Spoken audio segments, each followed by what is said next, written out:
Nifty 11.49. ഇനി നിഫ്റ്റിയിൽ നമുക്ക് ഇവിടെ ഒരു ട്രെൻഡ് ലൈൻ ഇവിടെ ഒരു നാരോ റേഞ്ചിലേക്ക് വന്നുകൊണ്ടിരിക്കുന്നുണ്ട്.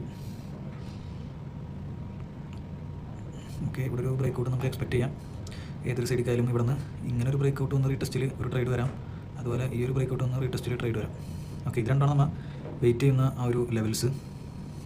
പക്ഷേ ഈ ഒരു ബ്രേക്ക് ഔട്ടിൽ അങ്ങനെ വന്നാലും വൈഡ് റേഞ്ച് ക്യാൻഡിലായിരിക്കണം, എന്നാൽ മാത്രമേ ഈ ഒരു റീടെസ്റ്റിൽ നമ്മൾ ട്രേഡ് എടുക്കുള്ളൂ. അതേപോലെ തന്നെ ഈ ഒരു ബ്രേക്ക് ഡൗൺ ആണെങ്കിൽ തന്നെ അവിടെ ഒരു വൈഡ് റേഞ്ച് ക്യാൻഡിൽസ് സ്ട്രോങ് ആയിട്ടുള്ള ഒരു ക്യാൻഡിൽ കണ്ടു കഴിഞ്ഞാൽ മാത്രമേ സ്ട്രോങ് ആയിട്ടുള്ള ബ്രേക്ക് ഔട്ട് കണ്ടാൽ മാത്രമേ ആ ഒരു റീടെസ്റ്റിൽ നമ്മൾ ട്രേഡ് എടുക്കുള്ളൂ. ഓക്കെ, അപ്പോൾ എന്തായാലും നമുക്ക് നിഫ്റ്റിയിൽ അനാലിസിസ് നോക്കാം, എന്താവും നോക്കാം. Bank Nifty resistance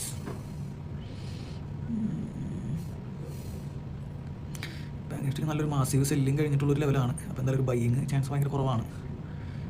bank Nifty ഇപ്പം എന്തായാലും കറൻറ്റ്ലി പൊസിഷൻസ് ഒന്നുമില്ല. ഈ ഒരു ലെവൽ ബ്രേക്ക് ആണെങ്കിൽ നമുക്ക് നോക്കാം.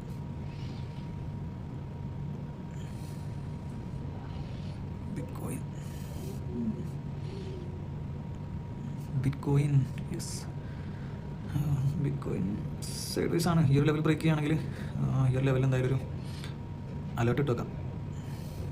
ഈ ഒരു ലെവൽ ബ്രേക്ക് ഔട്ട് മുകളിൽ വരണമെങ്കിൽ നമുക്ക് എന്തായാലും പൈസ എടുത്ത് പോകാം. അല്ല ഇവിടെ റിജക്ഷൻസ് ആണ് വരുന്നതെങ്കിൽ എന്തായാലും ഇത് ഈ ഒരു ലെവലിൽ നിന്ന് താഴേക്ക് വരാനുള്ള ചാൻസ് വളരെയധികം കൂടുതലാണ്.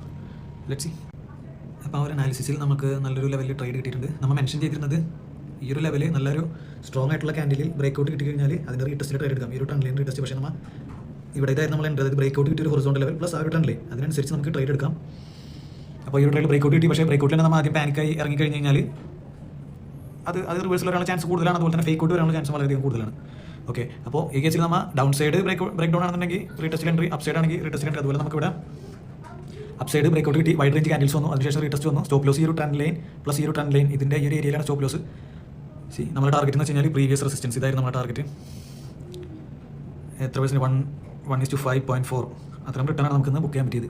ഇതായിരുന്നു ടാർഗറ്റ് ലെവൽ. അപ്പോൾ താഴെയുള്ള ടാർഗറ്റ് ലെവലും നമ്മൾ മെൻഷൻ ചെയ്തിട്ടുണ്ടായിരുന്നു, ഇതായിരുന്നു ടാർഗറ്റ് ലെവൽ. ഓക്കെ, ഇനി നമുക്ക് ബാങ്ക് നിഫ്റ്റി നോക്കാം.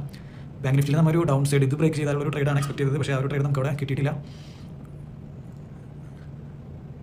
ഓക്കെ, അതുപോലെ ബിറ്റ്കോയിൻ ഈ ഒരു ലെവലിൽ നമുക്ക് റീടെസ്റ്റ് കിട്ടി താഴേക്കൊരു ട്രേഡ് എക്സ്പെക്ട് ചെയ്തിട്ടുണ്ടായിരുന്നു, പക്ഷേ ആ ഒരു ട്രേഡ് അതായത് എടുത്തിട്ടുണ്ടായിരുന്നില്ല. എടുക്കാത്തതിൻ്റെ റീസൺ ഇതൊരു സ്ട്രോങ് സപ്പോർട്ട് ലെവലാണ്. ഈ ഒരു ലെവൽ ഇതൊരു സ്ട്രോങ് സപ്പോർട്ട് ലെവലാണ്. ഓക്കെ, അപ്പോൾ ഇതും കൂടി ബ്രേക്ക് ചെയ്തതിന് ശേഷം ട്രേഡ് എടുക്കുന്നതായിരിക്കും സേഫ്. പക്ഷേ അത് കറക്റ്റ് ഇവിടെ ബ്രേക്ക് ഔട്ട് എടുത്തിട്ട് ആ സെയിം ലെവലിൽ റീടെസ്റ്റ് എടുത്തത് നല്ലൊരു ട്രേഡ് കിട്ടി, പക്ഷേ ഇതൊരു ട്രേഡിംഗ് ഓപ്പർച്യൂണിറ്റി കിട്ടിയില്ല.